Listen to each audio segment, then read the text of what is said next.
disappearing one by one. And you happen to pass that way tonight. Be careful, Zeke's waiting with a shotgun. He sees you by, you a bullet and get yourself out from under that bed and all the way down to the store and back. Thought about what my puppy said. Ain't that right, babe?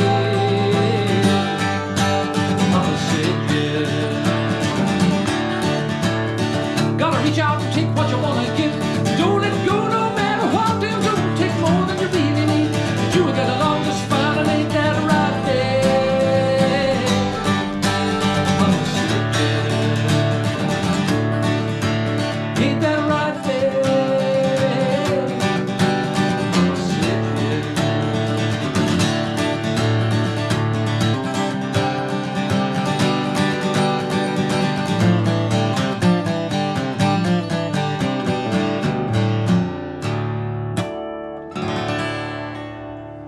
Great stuff. Dan Clary, I remember him playing something along the lines of that years and years ago, and I've been, well, I'm sitting quite relaxed here now actually.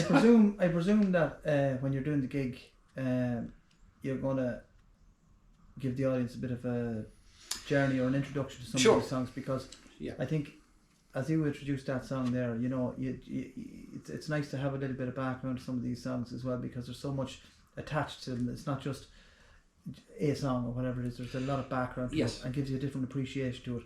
Then you play it and it's just lovely. Precisely, and that's I think the difference, or the reason why I wouldn't not really succeed, we'll say, in a party style gig or a pub venue. Really, the reason Brogan's went so well for me is because I stuck at the one kind of folk genre all the time. I didn't try to build it up into something else, so that I could feel comfortable myself, I suppose, in one way, but also so that I could sing songs I really wanted to sing.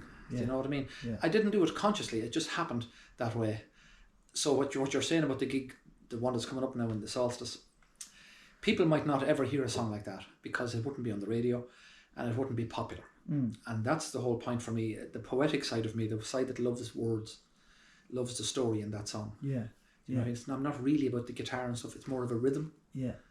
And much more about the feeling that the words bring on a person if they listen. Yeah. So it's vital, I think, to introduce some of those kinds of songs. You know. I'm sure people have told you before, but you have a very unique style. You've a unique style, I think. But No, people haven't. Have they not? I was always trying to fit in with everyone. Well, I think Yeah, you maybe a I very have, unique I don't know.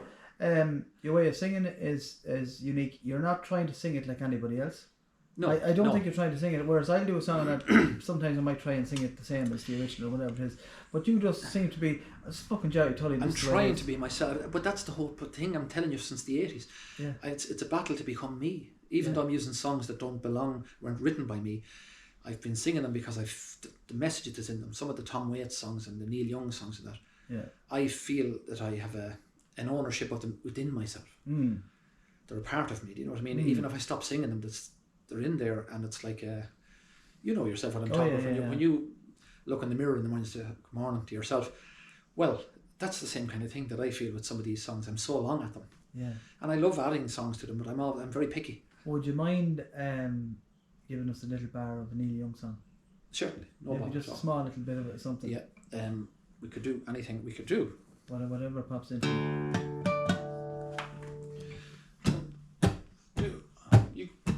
We'll do a bit.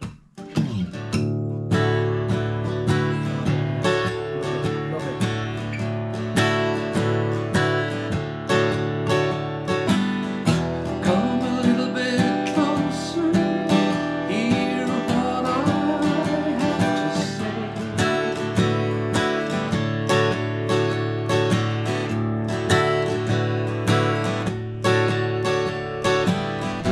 Just like children sleep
a lovely.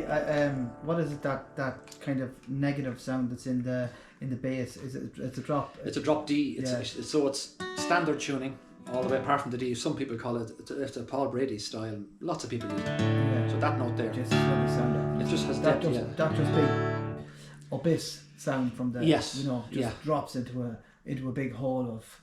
Warmth, I hope. You'd hope it would come lovely. across warm. That's why I chose this guitar actually as well. Yeah. So I've been years and years and years trying to, not perfect, but trying to come to a place where I feel very confident with what's happening. Yeah. And it's only this. I knew this guitar would do it. You know what I mean? So it's some guitars kind of change and they move along with you maybe as well. Totally, 100%. You're right about that. I have another guitar at home, a Taylor guitar. It's an American-made guitar, and it has a mid sound, gorgeous guitar plugged in, and I play it at a lot of the Legend of Luke Kelly gigs. It's easy for travelling and everything else, and I leave this one at home. But this one was handmade in Northern Ireland, so it was, and this has I don't know. It came to me at the right age, at my age. It came to me at the right time. So it did. Funny the way these things happen, isn't it? It's an amazing thing, so it is. You know, this for me is a legacy guitar. I bought this after my parents were gone. Both of them had died, and there was no more. I had to move on. Yeah. And my wife came along and said, "Look, do something like that. Get yourself something that you can just remember." Yeah. So this came to me at that time, and when I began playing full time, the Taylor guitar came a couple of years after I started that. Yeah. You know, and prior to that, I was using, I think it was a Yamaha guitar. I've had loads and loads and loads. I was lucky. I've always been lucky. You know what I mean? It's become a thing. Yeah. But I think I've reached a sound and a place that I like. Yeah, we were saying before we started as well about we talked about energy in the gig. Yes. And where you were saying to me that if you were in a gig and the place was hopping, the place was full and everything like that. Yeah. And the bar owner might come out to open a window, kind of, that's right. The window, it's fucking heat in here. Yes, yeah. And you say no, no, because the way you described it early on is it's literally like there's a ghost, there's a fog there of wild energy. Yeah. And if you open that door, it'll go. He's letting the outside in, and then we've broken the mood entirely. But he'd be coming on my behalf because I'd have to bring a change of clothes. I've seen you there and you'd be sweating there now. You'd be a pool on the ground. But if you touch me, and I mean that literally, I remember one night years ago, a guy came up to me and I was hammering away, so I wouldn't have a drum machine around. That's just me, and maybe a foot thing that I use sometimes. But